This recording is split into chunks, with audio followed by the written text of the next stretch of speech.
So I have an idea. You want to do a random number generator online, and whoever gets closest to the number is the one who introduces.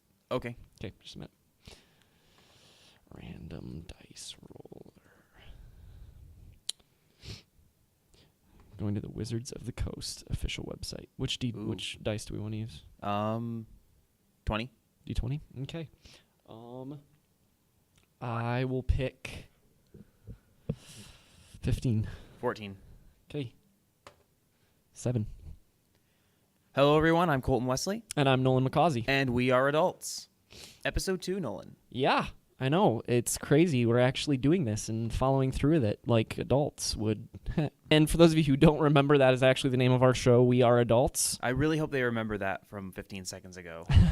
I guess I didn't say it was the title. Right. That was the thing, is we just said, we're adults. And it's like, oh, that's good. Thank you for sharing. Congratulations. You have joined the billions of other people who qualify for adulthood. Yep. Come join our party. Yay. Party of 2. So, we don't have feedback because episode 1 isn't done being edited yet. Fake feedback here. We love your show. It's fantastic. Oh, I'm sure that all the people who have not listened to our show yet, but will have listened to our show by the time you are listening to this show. That's you. Will have loved That's our you. Show. That is you. The hypothetical future you. No hypothetical. It is you. You, in fact, exist in the time and place that you are listening to this podcast. In fact, what you are listening to is happening for you right now. But for us, it's probably going to be like weeks, if not months ago. Probably. Which ties in very neatly to the last episode of the podcast. You should definitely go and check that out. If for some reason you started at episode 2, which I have no idea why you would bother starting at episode 2. I mean, points for originality and creativity. I don't know why you would do that, but I mean, go for it. I can understand why someone would want to skip a pilot, though, because most That's pilots true. aren't very good. That's true. Okay, so that being said, so episode 1 not finished being edited yet. That's my fault. I'm working on it. I've started editing it a little bit. It'll be done at some point, obviously, because it will have preceded this one. So you'll probably have listened to that one first. I mean, unless, of course, neither of these ever get finished, in which case this is all moot anyway, and these are just going to sit. No, they're getting finished, Nolan. Okay. We're putting this on the internet, You Nolan. have said that several times. We determined we were going to podcast, and it doesn't count unless it's posted somewhere. Valid. At which point it's just a pod without any broadcasting. Oh. Yeah. Sure, we'll go with it. That works, I guess. Kind of makes sense. So, it fits into the topic that we want to do today. Yeah, Nolan picked a topic to mock me and my lack of getting podcast editing done. It's not to mock. Okay, partially to mock you, but partially because we're both ex-college students, recently graduated, and so we can really relate to the topic quite well. The topic is not pizza.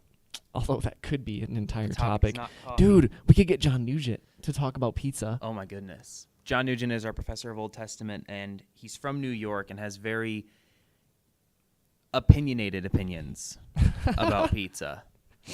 His opinions are interesting, to say the least. We should have him on, and we should talk about pizza, because no one ever has John Nugent on a podcast to talk about pizza. They have him on to talk about like church and God and Jesus and his actual area of his study. actual area of expertise. But no, we will have him on, and we will not talk about anything except for pizza, and it will be a fantastic podcast. We'll have to do that. Note to self: I'm writing this down. We're gonna get John to talk about pizza on our podcast. Dude, I'm actually kind of geeked. Like, if we actually did that, That would be a fun time. That'd be a fantastic that'd be show. legit. And we're at the point right now where most of our audience is going to be people that know us And John Nugent, yep. and John, so they know that would be an interesting conversation. But, several years from now, when we're rich and famous because of this podcast and wildly successful people, Yes, because that's going to be us. people are going to be like, who's John Nugent? And why are they talking with him about pizza? That's so weird. Because we're going to be more famous than John Nugent, right? Yes, we're going to be more famous than John Nugent because we are going to podcast, and podcasters get very famous and very wealthy. That's why I'm doing this. Oh, of course. Is that not true? I mean, I will feel horribly lied to if that's not the case. I mean, we're going to be wealthy off of this podcast. It's going to happen. All right, so now that we have rambled for 5 minutes about money and future podcasts. Let's talk about what we're going to talk about with this podcast, which is it irony for yeah. us to be putting off Yeah. the topic You could say that. when the topic itself is putting things off? Yeah. I mean, you can say that. I guess it's ironic. Okay, so we've decided that it is in fact ironic that we are procrastinating Temporal irony. the beginning of the podcast about procrastination. So this is your procrastination. idea. So I want to know like how you wanted to start this. I'm going without notes or anything. Oh, here. well, let me pull up my notes because look, that's my song set for church this week. I don't have notes. Oh, great. So Nolan doesn't have notes either. Nope. Why are we here?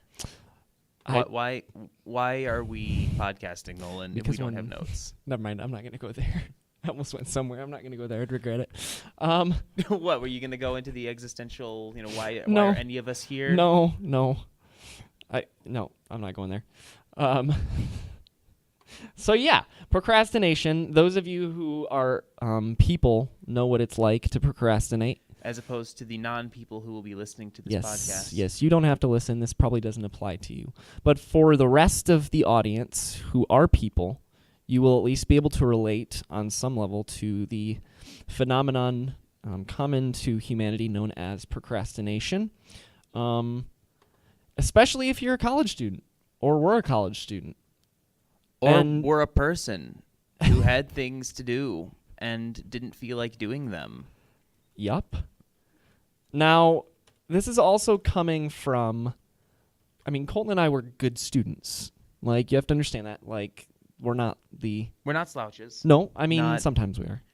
Okay, fair enough. GPA-wise, Colton and I did very well in college. Like, quite well. So this is still coming from us. I procrastinate a ton. And which is really funny because to me, like I just remember Nolan's study habits being so much better than mine. Freshman year, maybe. We were roommates for a little while, Mhm. senior year, and he would be up late studying, and I'd be, "What are you doing? Go to bed." I'm pretty confident that he maybe averaged 4 or 5 hours of sleep a night. There were times.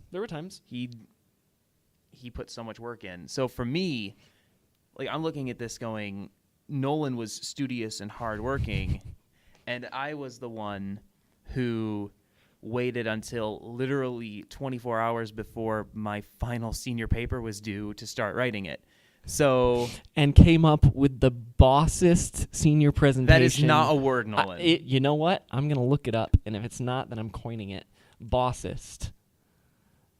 Definition, dictionary.com. Oh, good grief. Boss. Oh, wait, it doesn't have bossest. Where is it? Control F, Nolan. I know. It said bossest, though. Right, Control F. I know. And you can look for the word bossest on the Shh, page. don't tell me what to do. Doesn't have it. Fine, you win. Whatever. All right, so anyway, It was a great presentation. it was a good Regardless. But you did procrastinate heavily. time. Mm-hmm. So hopefully none of the professors who saw that presentation listened to our podcast. I mean, I got the degree now, so it doesn't matter. Like, what are they gonna do? Like, retroactively give me We rescind our decision. a bad grade on the paper because I wrote it quickly? But, you said even I was up late. That didn't mean I did Nolan's so studious. It means that I procrastinated and had to stay up super late to get stuff done. I mean, fair enough. Now, there's also the level of procrastination where sometimes, it's not procrastination. Like, you have just so much going on in life That doesn't count. that doesn't count. Okay, so No, we're specifically... We're not talking about busyness, moving things to the back burner. We are talking about procrastination. Noun. You have things you need to do. You have tasks you need to accomplish, and you don't feel like doing them, so you're putting them off to a later date simply because you don't feel like doing them at the moment because they don't sound like things that you want to do right now. Okay, That's basically what it is. Okay, It's just so- putting something off that you should be doing, like work-wise or an assignment or a task that needs to be accomplished because you just don't feel like doing it right now. Fair enough. Does that imply that instead we're doing something that's frivolous, or doesn't necessarily have to be frivolous that we're doing instead? According to the Google definition, it's just the action of delaying or postponing something. I guess procrastination definitionally just refers to the act of putting off something until later. I think it implies that instead you are doing something that isn't as important. Because if you're putting something less important off to do something that is more important, that's not really procrastination as much as it is prioritization. You know what I mean? Like if I have a 20-page paper that's worth half of my grade due tonight, and I have, a 2-page paper that's worth 5% of my grade due at the same time, I'm going to focus my energies on the 20-pager. Makes sense. Because that's more important. Yep.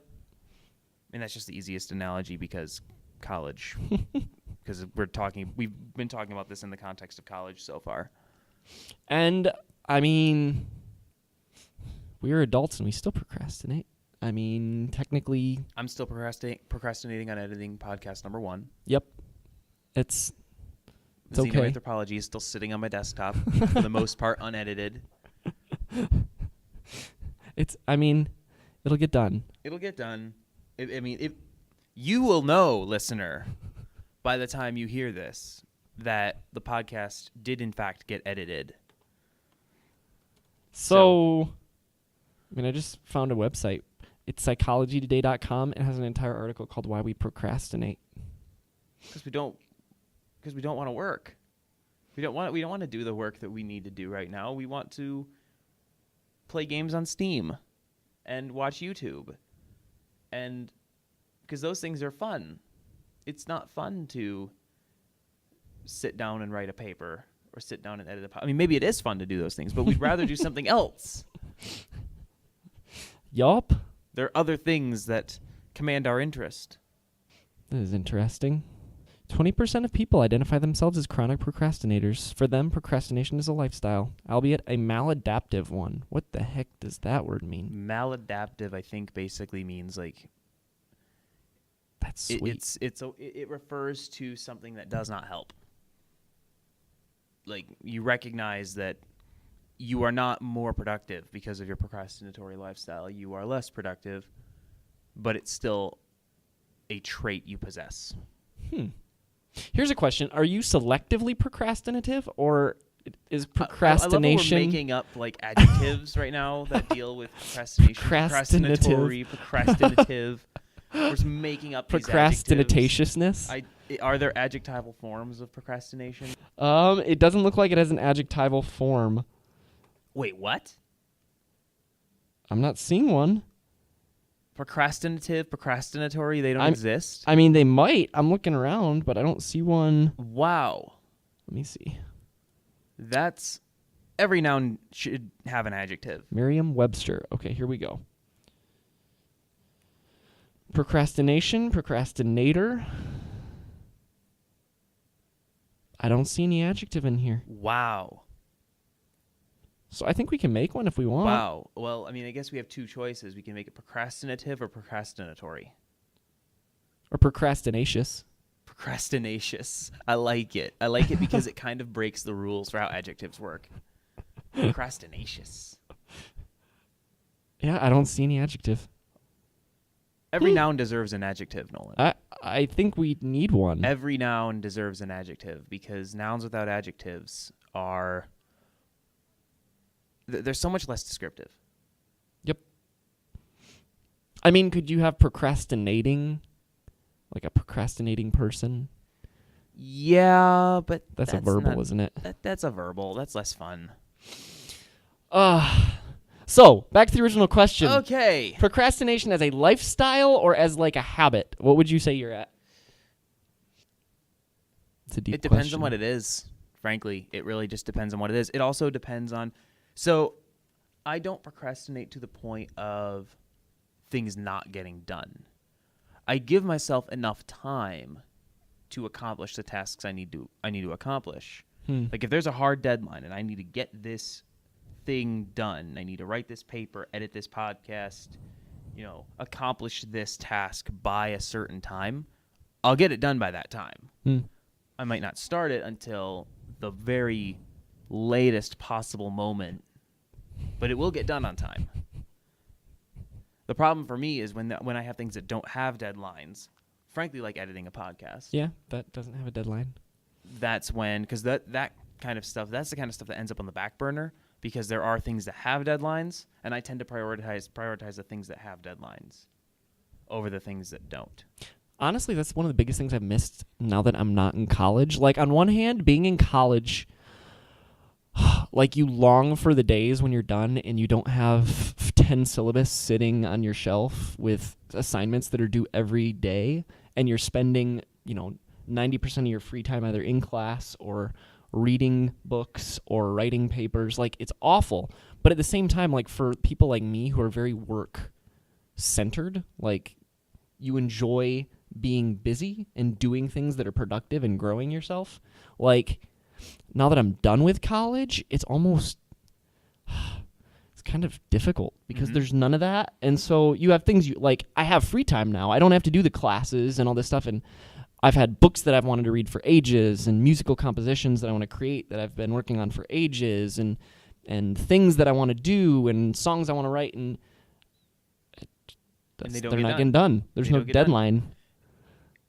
I think that having a life that is so scheduled, because in college, life is so scheduled, and it's incrementally scheduled too. It's not you go to work at 9, you get out at 5 kind of schedule. It's you have a class from 9:30 to 10:45, and then you have, you have a chapel performance from 11 to noon, and then after lunch you have another class, and then after class you're meeting a friend to do this thing, and it's so incrementally scheduled on an hour-by-hour basis throughout the course of your day.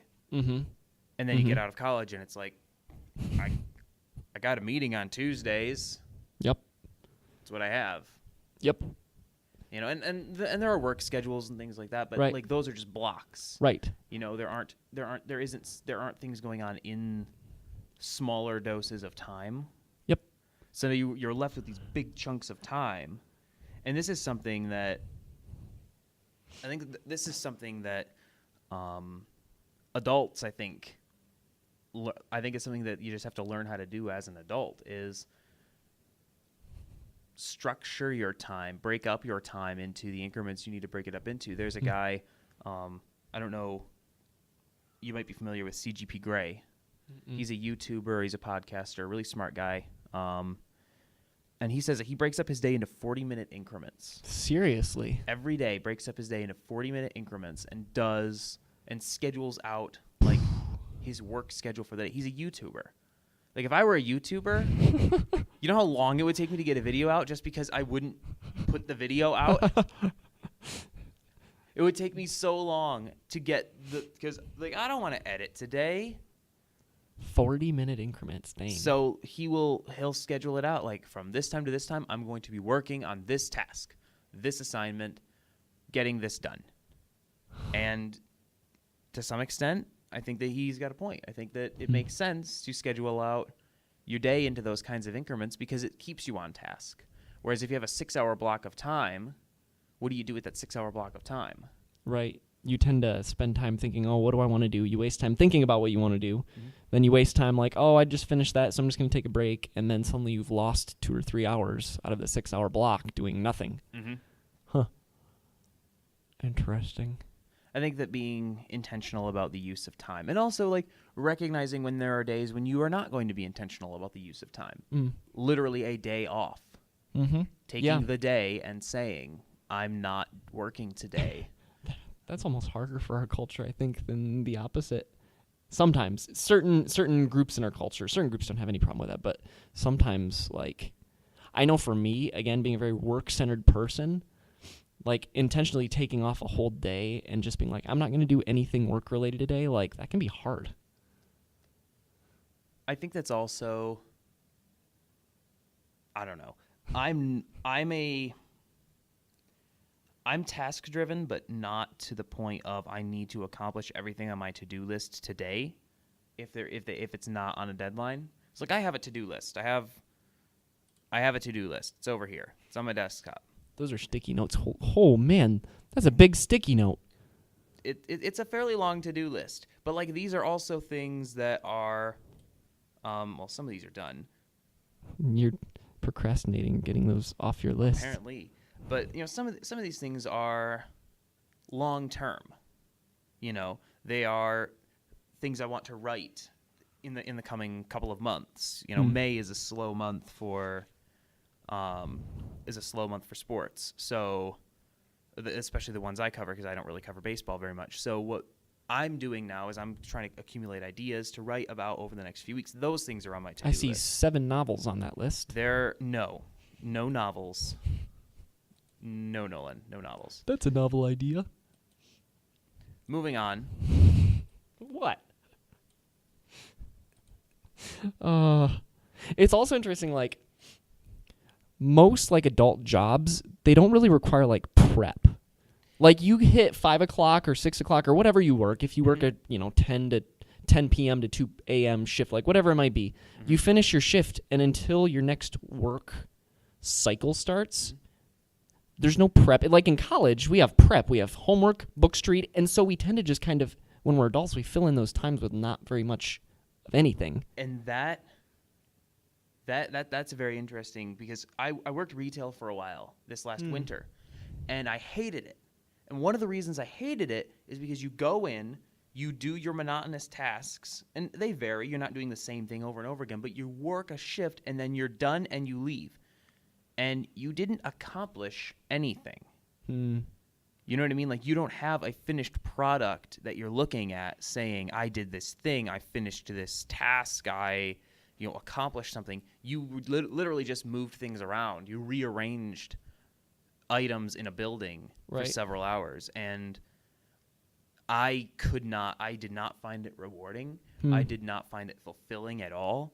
Whereas working in athletics, you had something posted to the website, or you had a finished broadcast that was uploaded and people listened to it, and you had things, working in web design and on web content, like having your queue full of scheduled tweets and Facebook posts, and having your work done and having something to show for it and say, this is the work that I accomplished.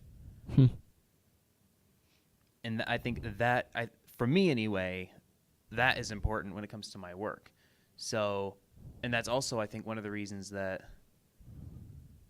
people dislike retail and jobs like that so much, and like fast food, is because you don't accomplish a task as much as you put in your hours. You're logging time. And I don't know. Like, maybe it's just me. I don't know. How do you feel? Like, do you feel that way? No, I can see what you're saying. I've never worked a retail position, so I can't speak from experience. I see what you're saying. It makes sense. I mean, on the other hand, I see people who seem to really enjoy it. Like, just yesterday, there was that lady at, I don't know, was it Rite Aid? No, Walgreens. Yep. Super nice. Like, super peppy, super enjoying her work, super happy. I mean, obviously, some people aren't as task-driven or achievement-driven as we are. I also think that's a... like, you and I both, like, if we both take a Myers-Briggs test, we're both going to be J's. We are both very much planners, organizers. We are not spontaneous, really. And people who are spontaneous probably enjoy those jobs a lot more than we do, because for us, it's like, well, where's the structure? Where's the task list? Because having a task list is something that that helps me. Yeah. Even if I'm procrastinating on that task list, and that task list isn't necessarily being accomplished, just having it and knowing what needs to be done is helpful for me, as opposed to just like going through this like stream of consciousness kind of work where something comes up, you need to go take care of it. And that's one of the reasons that there are like, and you can tell this, I think, I just thought of this, I don't know if this makes any sense. You can tell a lot about people by the mobile games they play. Okay. There are a lot of games that are stream of consciousness. They are like, they're games where you maybe are running a restaurant or something, and you need to constantly be serving the customers that come in. It's not incremental. It's not task-driven. It's, this is a thing that's going on and needs to be done. You know what I mean? Whereas there are other games where the object of the game is to accomplish a certain number of goals. In a level, maybe you need to accomplish all these things to get 3 stars on your level of whatever game the kids play nowadays, whatever game is popular. We're not kids. We are We adults. are adults. I don't know. We're gonna drive that name into the ground. Oh, people are gonna be sick of it by episode 3. Yeah, we get it. We know you're adults. And no, you're not. Yeah, we really aren't. I don't know what we are. We are adults, but we're not. I don't know. We're not kids. We're not quite adults. We're kind of adults. I guess we are. Cadults. Cadults.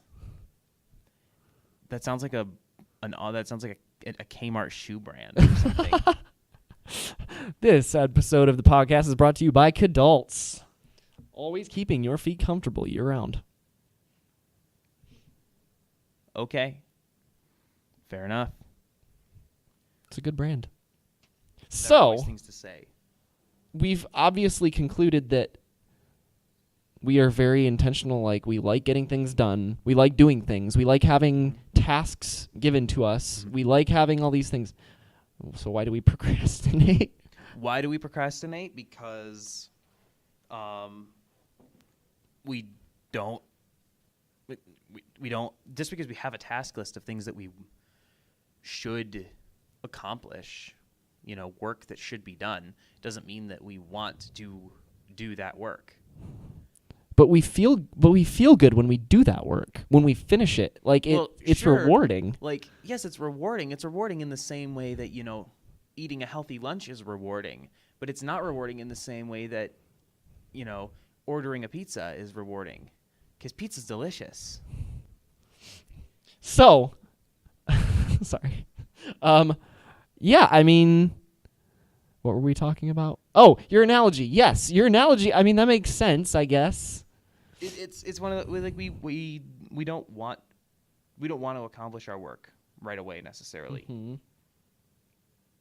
I wonder if it also has to do with, like, when I first came to college, like, I was pretty on point. I was also kind of a zombie. Like, I didn't hang out with anyone. My first roommate was, like, terrified that I was never actually going to talk to him. It was bad.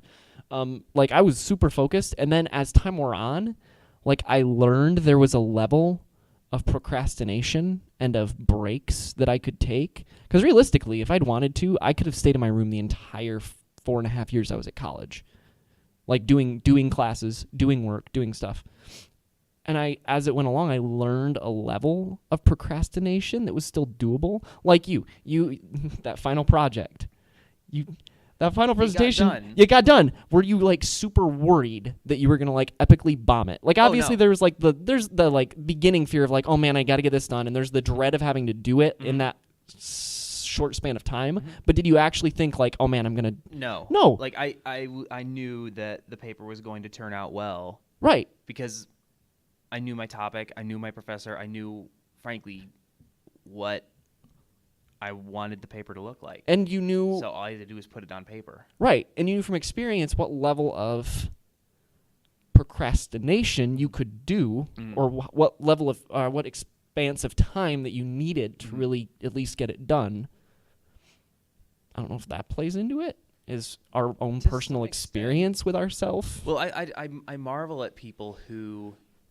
they have a paper due. They have a 5-10 page paper due in a couple of weeks, and they're starting it. And I'm just thinking to myself, like, I wouldn't have even been thinking about that paper until, like, the Wednesday before it was due on the next Monday, if that. Like, but maybe 2 or 3 days. But at the same time, there are very few people that can do as good of work as you do in so short a span of time. I've been amazed by you in the past. And that's one of those things that. And that's one of the things that, frankly, like, if we don't mind getting off on this tangent a little bit, that's one of the ways that I think education kind of fails students. There's the quote that everyone's pretty much heard by now. It makes its way around the internet every so often. If you judge a fish by its ability to climb a tree, it will live its whole life thinking it's stupid. Huh. I've never heard that. Okay, fair enough. Apparently it hasn't made it to your corner of the internet yet. Nope. Fair enough, whatever. So the idea is that basically, in the context of that analogy, school comes easily for me. It's not something that I struggle with. Mm-hmm. So for me, being able to write a paper in a short amount of time, in the context of that analogy, I'm the spider monkey, but spider monkeys can't swim. You know what I mean? Mm-hmm. So, and I think that's one of the things that we encourage students to be able to write thousands and thousands of words on a topic and to do all this research, and these are not things that they're going to be doing in their professional lives. Mm-hmm. Mm-hmm. The But- vast majority of them, anyway. So unless you're going into academics as a career, which is totally fine and it's a good idea, but unless you're doing that, unless that is your career path, you're never going to write another paper Mm-hmm. that is that long. What you will be writing is emails and tweets and maybe pamphlets and flyers. Yeah. And then other than that, you'll be, working with your hands, whether you're a mechanic or I don't know, musician or something else that doesn't necessarily involve writing papers Sure. and doing, trigonometry. So what you end up doing is you end up rewarding students who are better at procrastinating Mhm. than others Mm-hmm. by means of the system. Mm-hmm.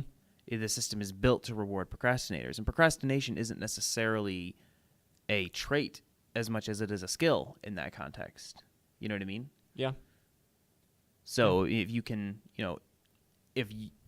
it's a self-imposed time crunch that you don't need. Mm-hmm. You could get the work done over the course of a longer period of time and not work in a frenzy to get it done on time, but your ability to do so is it's a skill. Mm-hmm. Someone can you can be handed a project and told you have 24 hours to finish it, and you can get it done. Mm-hmm. And you can get it done well, because there are some people who can just get into the zone and finish their work. So I guess I'm wondering, like, what are the social, how do we think about procrastination in terms of society? Like, we talk about it like it's a bad thing, and I think that it's more of a negative trait than it is a positive trait, but the ability to get things done, even if you are a procrastinator, is a skill. Yeah. At least in the context of work. And by that I mean in the context of the workforce and occupations and jobs. Mm-hmm. Mm-hmm. I don't know. What are your thoughts? Yeah, I mean, that makes sense. It would also be interesting to see, like, if other cultures are different with it. I mean, growing up in our American context, like, maybe it's different if you were to look at other countries or other areas of the U.S. and just to see what that would look like. And in the United States, we do have a bit of a culture of, if we want something, if we can get it pretty much right away. If you want Chinese food, there are 3 places down the road that sell it, Mm-hmm. and you go out there and for $10 you can get a Chinese meal. Or if you want, if you want a book, you can go online and you can buy it, and it will be at your house the next day. So we live in, especially in the West, in the United States in particular, we live in a culture where you can have what you want right away instead of having to wait for it. So, and that's one of those things that maybe procrastination wasn't as big of a problem before the microwave, because now if I want hot food, I can have hot food in a relatively short amount of time. Yep. Whereas, and there's very little work involved in getting to it. Whereas maybe that translates to procrastination in a similar vein. Maybe maybe that's a thing where we procrastinate because we have this idea that we can have the thing that we want when we want it. So, like, I want free time. I want to, I don't want to work right now, so I don't have to. In the same way that if I want a cheeseburger, I can go get one immediately and I can have it in 5 minutes, So maybe that's why. And people have procrastinated since the beginning of time, just because there are things that are unpleasant that we don't like to do. Like, I mean, the first farmer out in his field at some point probably went, I really don't feel like pulling up the potatoes today. I just don't. So I'm just going to harvest them tomorrow because I don't want to do that today. But I think that maybe our culture encourages it more because we live in a culture that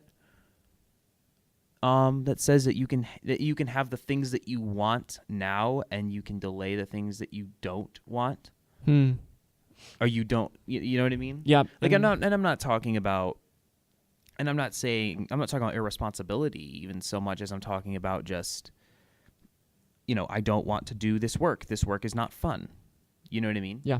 Like in the context of work and accomplishing tasks, there are things that are not enjoyable, so we don't want to do them. It's why we put them off. And I think that maybe our culture just encourages that, not intentionally. Yeah, and technology that allows us to do that too. It's true, because we can get things done faster now. Yeah. I mean, you couldn't write a paper in 24 hours 30 years ago because you had to type it. Can't even imagine trying to do that. You couldn't do the research online. You can't just Google. You can't just Google Nolan McCausey in 1970, in part because Nolan McCausey doesn't exist. That was a sad day. Yeah. Nolan McCausey did not exist in 1970, and the world was lesser for it. Man, scary thoughts. It's okay. We will all be devoured by the void eventually. Bum, bum, bum. This podcast is brought to you by the void. We did that last week. You know what? Every podcast is brought to you by the void because the void will eventually devour all of us. So deal with it. Nolan. We left Jesus, Colton. Jesus loves you, Nolan. Oh, thank you, Colton. So moving along, cool person of the day. Person of the day. Yes, we have the person doing cool things of the day. So, this guy. Okay. His name is John Boyce. I'm pretty sure that I've shown you some of his work. Yes. He is the creative director at SB Nation, which is a sports blog network. And his work, and I share this opinion with pretty much no one, I'm pretty sure, except maybe his mom. I think that he's the greatest writer of our time. Okay. Legitimately. Okay. Definitely the greatest storyteller of our time. He's a fantastic... You haven't read Brandon Sanderson yet, dude. He's a fantastic storyteller, fantastic writer, fantastic creator. He is really good. So what he does is kind of difficult to describe because he does so many things. He is a sports writer, but he says that he's not a journalist, and there are reasons for that. And those reasons are... It's what he does is so different from everyone else. I've never seen another writer or creator like him. Basically, what he does is he takes sport and uses sport as a window to look into what makes the world interesting. But he does it in like a surrealist kind of absurdist comedic lens. That was a lot of big words. It's very difficult to describe. So he's done a few different, I'll just describe a couple of his projects. So the project that I discovered his work through is called Breaking Madden. Madden being the NFL's football video game. It's very popular, one of the most popular video games every year. It's a good game. And he tries to do, the series ran for 3 seasons. He tried to do ridiculous things within the game. Okay. And usually they had something to do with something that was going on in football at the time. For example, Brett Favre was a big, was a very good quarterback for a long time. Peyton Manning broke his record for most touchdowns in a career. When he did that, John Boyce took a game of Madden and tried to re-break that record. He put Brett Favre back into the video game and tried to re-break the record in a single game. Tried to throw for something like 512 touchdowns in a single game because Peyton Manning had broken Brett Favre's record. And just the absurdity of some of these ideas. And sometimes he, there are players that just there are players that are universally liked or disliked, and he'll take them and he made a team full of Tom Brady's once. Tom Brady being the quarterback for the New England Patriots, kind of a polarizing player, made a team full of Tom Brady's. Okay. And they played, and he wanted to see how they would do. Like it's really strange. He creates players that have the ultimate physical like the ultimate physical capacity, but have no skill. Okay. And he'll put them out there and see what they can do. Like it's nuts. Some ridiculous things, just pulling all kinds of crazy stunts. But that's just one of his projects, and that's just the one that I was introduced to him through. Okay. There's he has a current series called Pretty Good, which is a YouTube series. Yep. It's gone through 12 episodes, I think. And basically all it is a mixed media presentation of stories that are pretty good. And I've seen a couple of those, and those are fantastic. And sometimes they're sports, sometimes they're not. How we almost had World War III. How we almost had World War III, but a Russian soldier saved all of us by not pushing the button that would have sent the bomb. Just a fantastic story. And they're all true. Yes, they're all true stories. A guy who attached a bunch of weather balloons to a lawn chair and went flying. Didn't he achieve like the highest human? Yeah, but he doesn't get the record because he was not sanctioned by the airplane flying people. Didn't he have a shotgun and he blew up the balloons with a shotgun? He had a little BB gun or something. He wanted to go back down, shooting the balloons to lower himself down, like just unbelievably stupid stuff. The 1908 Olympic marathon. Yeah. Just some unreal stupid stuff happens in that marathon, and these are stories that I've never heard these stories before for the most part. But he talks about some of these amazing characters, amazing stories we've never heard, and tells them in a really creative mixed media presentation. Yeah. Drawings, illustrations, photos, lots of strange color effects, lots of interesting uses of film. Fascinating stuff. He has another show called Chart Party. Okay. Because he's a stats guy. So what he does is he'll take something in sports and he'll break it down in the weirdest way possible. For example, there are a lot of people who complain about the 3-point shot in basketball now because it's becoming more and more common for teams to shoot threes because they're worth 3 points, obviously, and teams are getting better at shooting threes. And a couple of seasons ago, the Golden State Warriors were one of the best teams in basketball. They won 73 games in the regular season, in large part because they were an excellent 3-point shooting team. And he wanted to know what would happen if you just took the 3-point line out of basketball completely. Rescored every game in the NBA down to the minutia without the 3-point line, and basically rewrote the NBA season just to see what would happen, just to see how the season would play out. If you didn't have the 3-point line, which teams would be successful, how it would affect teams. just because. Interesting. Yeah. So his name is John Boyce, Jonbois. He's the creative director at SB Nation. Best work, Breaking Bad is fantastic. Pretty Good is fantastic. Chart Party is fantastic. And also, if you have the time, he wrote a web novel called the Tim Tebow Cfl Chronicles. Okay. Tim Tebow goes to Canada to play in the CFL, and Boyce captures the mystique of Canada. Because Canada's weird. In a wonderful way. I like Canada. No, I really like Canada. Like, one of my best friends is from Canada. A couple of them, as a matter of fact, from Canada. Yep. Been to Canada a few times. It's a lovely place. Lovely people. But it's weird. Yeah. Canada's weird. And he captures that weirdness in this story about... and It's super weird. You have to read it to get it. And that's unfortunately, and I hate saying things like that, because no one has time for all of this. They procrastinate. Basically.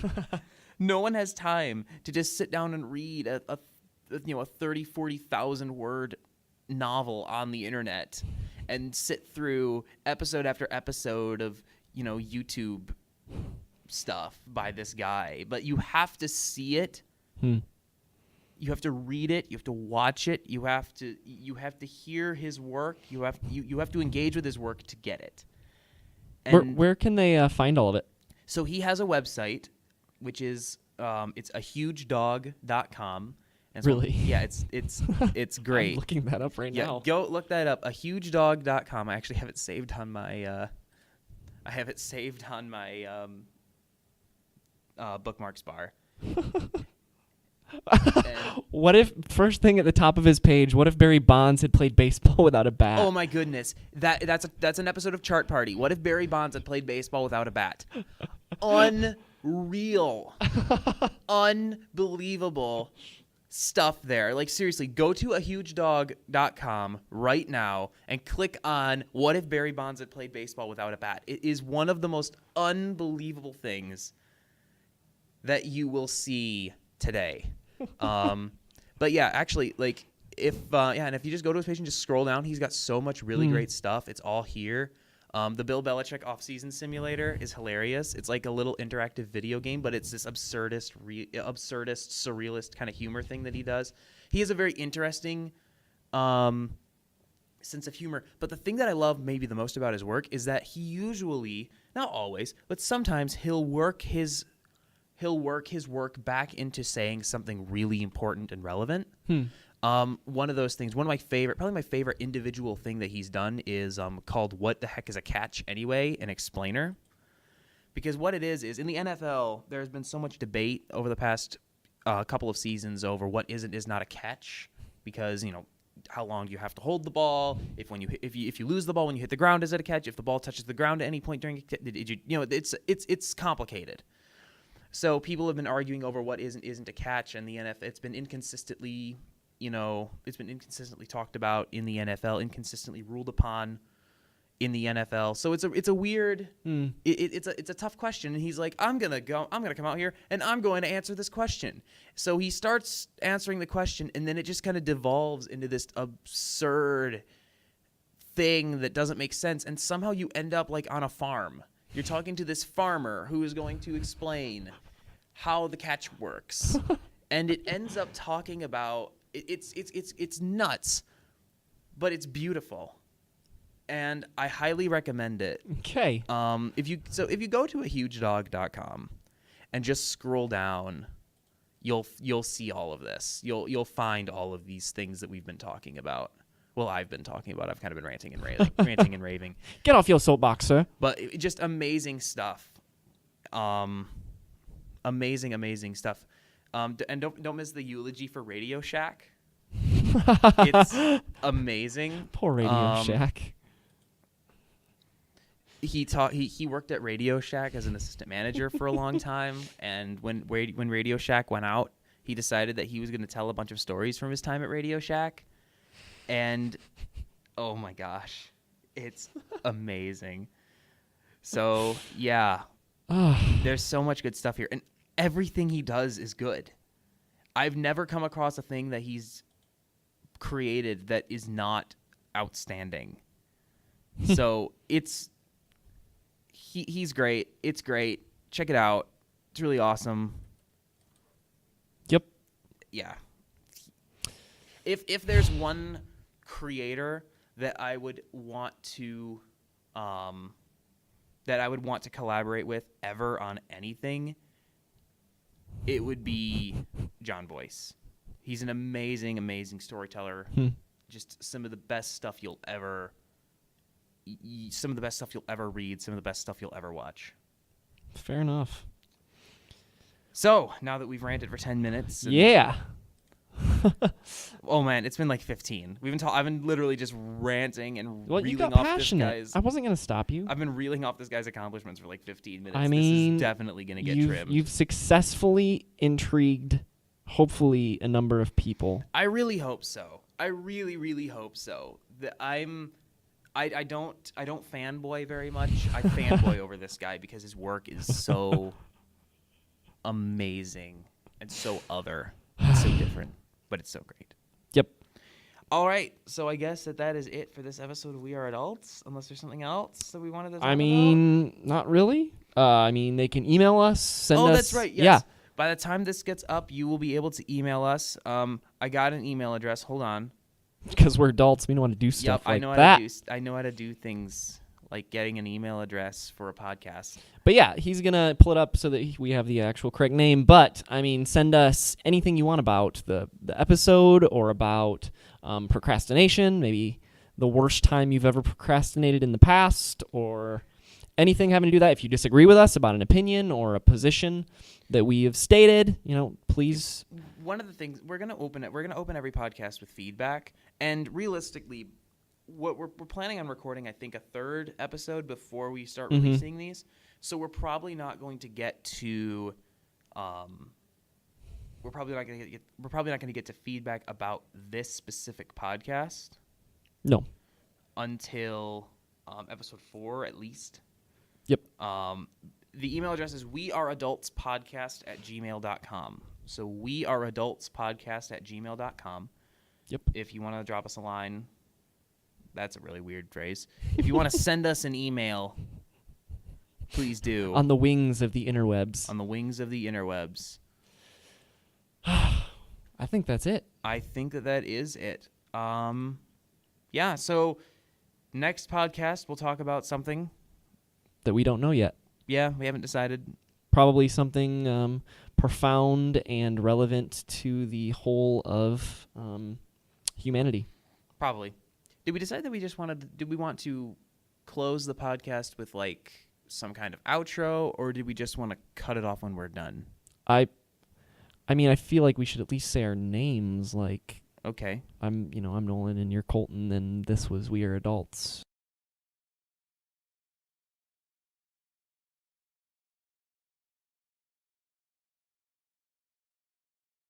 Hot dang, we got ourselves a Mobius loop.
Hot dang, we got